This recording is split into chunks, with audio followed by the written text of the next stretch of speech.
करना जो था पहले एक आर्टिस्ट काम करता था, अब आर्टिस्ट काम नहीं करता, अब सिर्फ वहाँ पे डांसर ही काम करती हैं। जब उन्होंने मुझे परफॉर्म करते हुए देखा, मेरी आवाज़ सुनी, तो उन्होंने कहा कि यार तू तो छुपी रुस्तम थी, तुम्हारे पास इतना बड़ा टैलेंट था तो तुमने इसको क्यों ज़ाया कर रही थी। और जब मैंने आप लोगों के सामने ही, पूरे मीडिया के सामने ही पहली दफ़ा परफॉर्म किया था लॉन्चिंग पे, और तब से ही लोग मुझे आर्टिस्ट भूल गए और सिंगरों की लिस्ट में मैं ज़्यादा शामिल हो गई।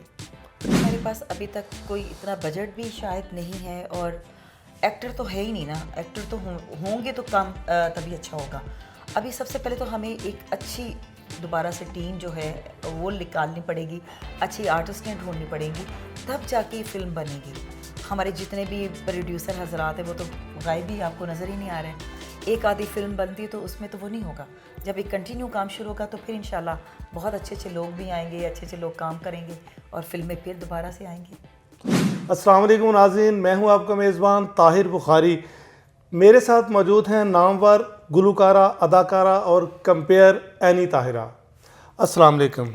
वालेकुम जी सलाम। एनी, कैसी हैं आप? मैं बिल्कुल ठीक हूँ, और आप तो वैसे भी ताहिर ताहिरा इकट्ठे हो गए तो कमाल ही हो गया। कमाल हो गया। अच्छा, आपने आगाज़ जो किया था, जो हमने देखा अदाकारी, पहले बतौर अदाकारा हमने आपको देखा, जी। फिर उसके बाद आप गायकी के मैदान में आई और बहुत सारे आपने गाने रिकॉर्ड किए, वीडियोस बनाए, ठीक है। और आजकल आपकी जो तवज्जो है ज़्यादा गायकी की तरफ है, या कभी कभार कंपेयरिंग भी करती है प्रोग्राम्स की।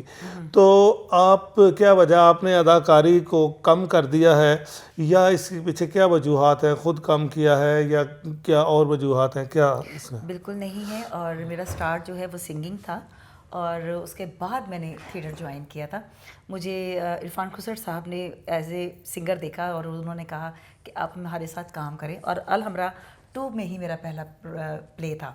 तो फिर उसके बाद जब थिएटर में आई तो फिर उसके बाद मुझे टाइम ही नहीं मिला कि मैं सिंगिंग की तरफ जाती, और एक थिएटर छोड़ती थी तो दूसरे थिएटर वाले मुझे पहले ही बुकिंग करने के लिए आ जाते थे कि जी इसके बाद आप हमारे पास हैं, उसके बाद तीसरे थिएटर वाले हो जाते थे।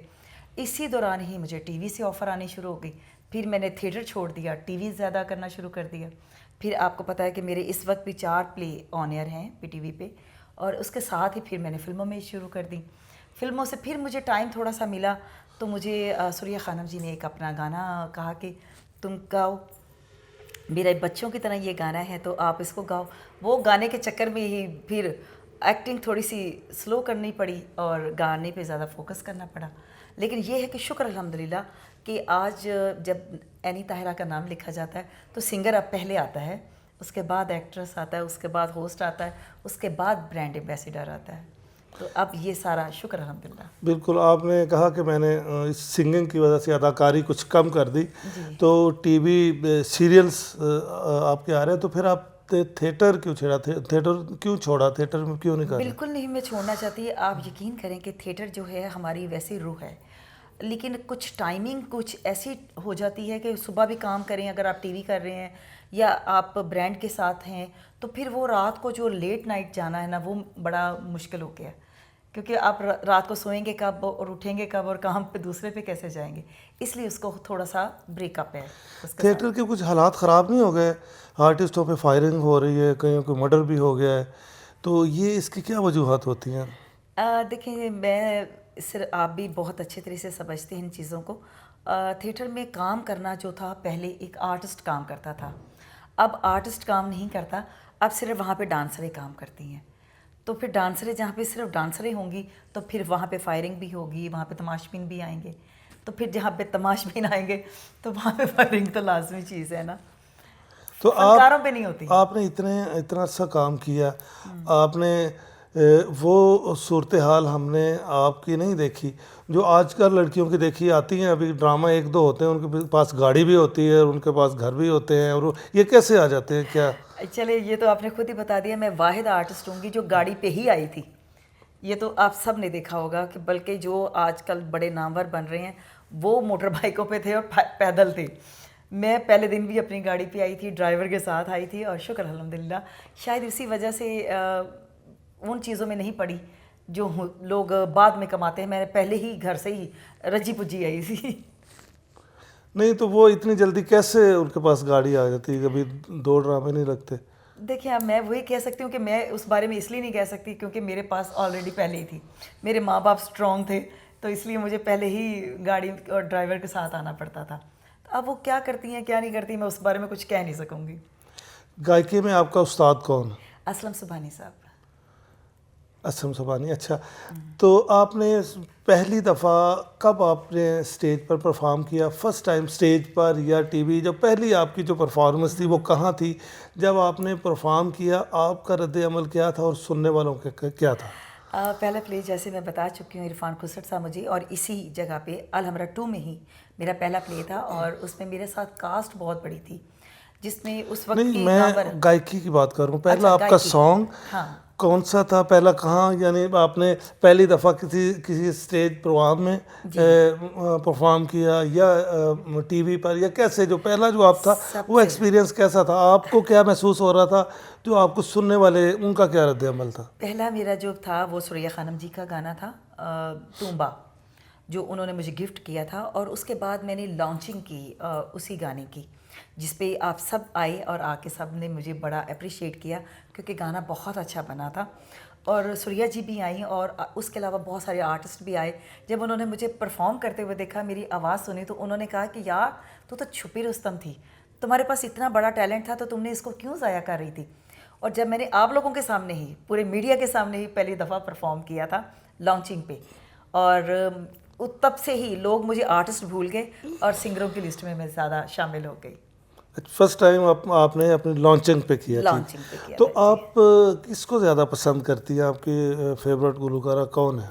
देखिए जी, माशाल्लाह हमारे पास पाकिस्तान में ले लें या बाहर के मुल्कों में भी ले लें तो इतने बड़े बड़े नाम हैं, हम उनसे सिर्फ सीख सकते हैं। हम ना उनके जैसा बन सकते हैं, ना हमारे में इतनी काबिलियत है कि हम उनके कोई टच भी कर सकें। हाँ, हम अपना कोई ना कोई रंग दे सकते हैं कि जी ये एनी ताहरा का रंग है, ये किसी को कॉपी नहीं कर सकती। वो ना हमसे हो सकती है, ना हमारे पास, हम ना बचपन से सीखे हुए हैं। वो लोग तो बचपन से सीखे और उनके पास इतना मवाद था कि हम लोग तो सोच भी नहीं सकते। तो हम सिर्फ उनकी गायकी को सुन के उनसे कुछ ना कुछ गाइडलाइन ले सकते हैं, उनको फॉलो भी नहीं कर सकते। लेकिन आपकी पसंदीदा उनमें कौन सी? हम बहुत सभी हैं, लता जी ले लें, मैडम नूर जहाँ ले लें, हमारी जितनी भी नहीद अख्तर जी ले लें, हुमैरा चन्ना जी ले लें, सभी एक से एक बढ़कर। तसव्वुर खानम जी को सुन लें, आप जिस किसी को भी आप सुनने बैठ जाएंगे ना, आपको लगेगा कि हमारे पास इतने इतने बड़े कीमती हीरे जो हम लोगों ने कभी उन पे सिर्फ फोकस करते हैं मैडम नूर जहाँ जी के गानों पे, जबकि आप किसी के भी गाने उठा के सुन लीजिए, आपको एक से एक खूबसूरत रंग नज़र आएगा। अच्छा, आपको कभी शौक़ पैदा हुआ कि मैं क्लासिकल मौसीकी सीखूं? बिल्कुल, मैं जो सीखती हूँ वो क्लासिकल ही सीखती हूँ, क्योंकि मैं गज़ल भी गाती हूँ, मैंने वेस्टर्न भी सीखती हूँ, और उसके अलावा मैं फ़ोक भी, आपको पता होगा कि मैंने फ़ोक भी बड़ा कंटिन्यू किया हुआ है, फ़ोक भी करती हूँ। और इसके अलावा मैं जहाँ पे मुझे लगता है कि मुझे माहौल के हिसाब से मैं अपना चेंज करती हूँ। मैं कभी एक लाइन की फ़कीर नहीं हूँ, एक ही लाइन पे नहीं चलती। अच्छा, आपने भी देखा होगा, हमने भी देखा है, आजकल आते हैं बहुत सारे सिंगर, गाने गाते हैं जी, उसके बाद गाना आता तो चला जाता है। पहले के गाने आज भी मशहूर है। बिल्कुल ऐसे है। तो आप क्या समझती, क्या वजूहत है इसकी? पहले आप देखें कि एक आर्केस्ट्रा जो है वो कितने दिन रिहर्सल होती थी, चाहे वो सिंगर होती थी वो भी कितने दिन रिहर्सल होती थी और मेहनत होती थी। आज तो मैं खुद भी इस बात को मानती हूँ कि मैं खुद भी जाती हूँ और चले जी मशीन पे करवाया और चलो जी गाया, विद इन 2 आवर्स हम नया गाना रिकॉर्ड करके तो आ जाते हैं। उसकी क्वालिटी में और उसकी जो मेहनत होती है उसमें बहुत फ़र्क होता है, तभी तो वो अभी तक यादगार है। और हमारे आते भी नहीं और चले भी जाते हैं, पता भी नहीं चलता कब आए हैं कब चले गए हैं। अच्छा, आपने बतौर प्लेबैक सिंगर भी किया है? बिल्कुल जी किया, मैंने पीटीवी के ओएसटी गाए हैं और अभी एक फिल्म में भी कर रही हूँ एज ए प्लेबैक।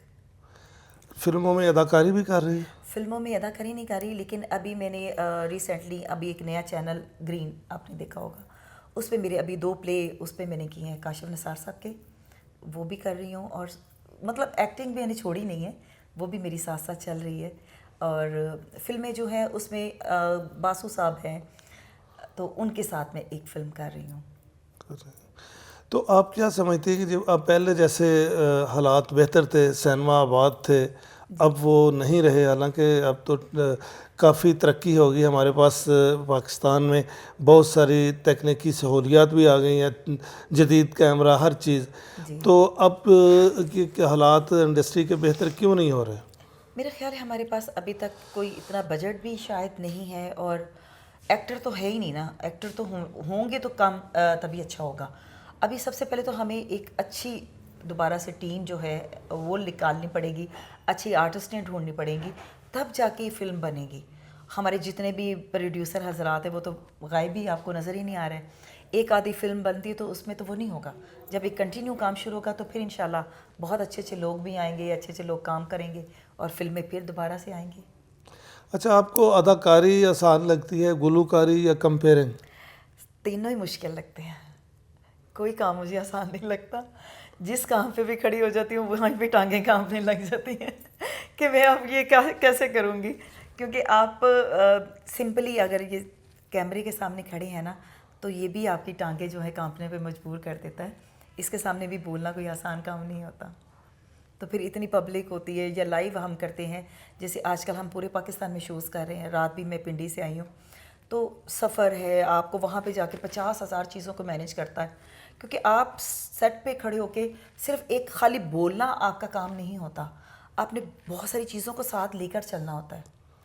आप उस वक्त हेड होते हैं उसके, और आपका जो नज़र होती है वो आपकी एक एक बंदे पे होती है। आपको उसके माइंड के हिसाब से चलना होता है कि आपका जो आगे लोग बैठे हैं वो क्या देखना चाह रहे हैं, क्या सुनना चाह रहे हैं, या क्या उनके माइंड में चल रहा है।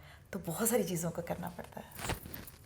अच्छा, कोई ऐसा वाकया शूटिंग के दौरान कोई पेश आया हो जो आपको अभी तक अब उसको आप भुला ना सकी हो?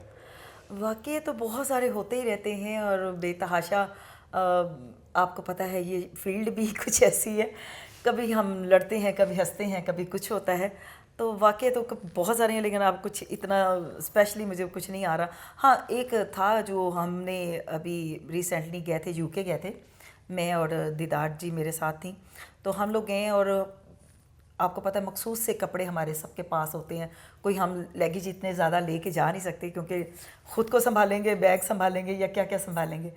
जब हम शो करके निकले, अभी पहला ये दूसरा ही हमारा शो था, तो जिस गाड़ी में हमने सामान रखा उसकी गाड़ी का कहीं सही तरह से डिग्गी उन्होंने लॉक नहीं की, और मोटरवे पे आपको पता स्पीड थी, बारिश थी बहुत ज़्यादा, फोग भी थी। और जब हम लोग वहाँ पे पहुँचे, पता चला कि हमारे जो ड्रेस कवर में थे वो सारे कप स्लिप होकर निकल चुके हैं, किसी को कोई पता नहीं है। अब फोग भी है, बारिश भी है, रात का वक्त भी है।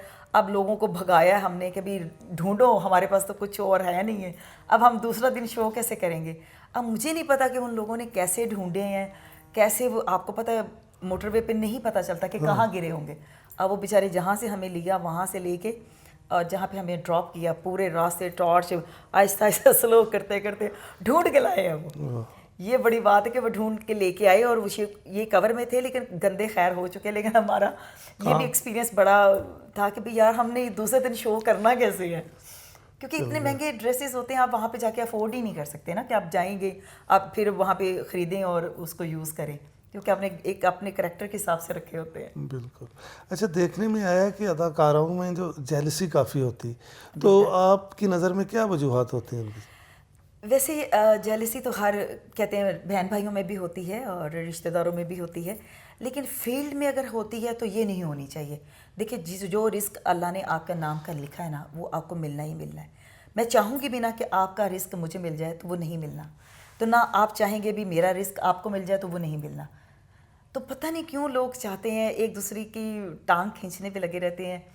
और कुछ लोगों को तो मैंने खैर प्रैक्टिकल भी देखा है कि मुंह पे कुछ होते हैं, पीठ पीछे कुछ होते हैं। तो अल्लाह पाक उनको हदायत दे, यही हो सकता है। तो आखिर में आप नाजरीन को क्या पैगाम देंगे? आप ही किसी बात को कंटिन्यू करती हूँ और यही कहूँगी कि जो मेरा है वो अल्लाह ताला ने मेरे लिए अगर रखा है तो वो कोई भी ज़ात आपसे नहीं ले सकती। अगर अल्लाह मेहरबान तो सभी कुछ बेहतरीन है। तो अपनी कोशिश कीजिए, अल्लाह से अपने लिए मांगिए, ना कि दूसरों की बातों पे या उसकी रिस्क पे नज़र रखिए, उसका कोई फ़ायदा नहीं होगा। सिर्फ खून जलेगा और खून जलने के अलावा कुछ नहीं होगा। तो अल्लाह से माफ़ियाँ मांगे और अपने लिए रास्ते आसान कीजिए। बहुत शुक्रिया। बहुत बहुत शुक्रिया हनी, आपने हमें वक्त दिया। नाज़रीन, आपने ऐनी ताहिरा की गुफ्तगू सुनी, उम्मीद है आपको पसंद आई होगी। ताहिर बुखारी को दीजिए इजाज़त। अल्लाह निगहबान।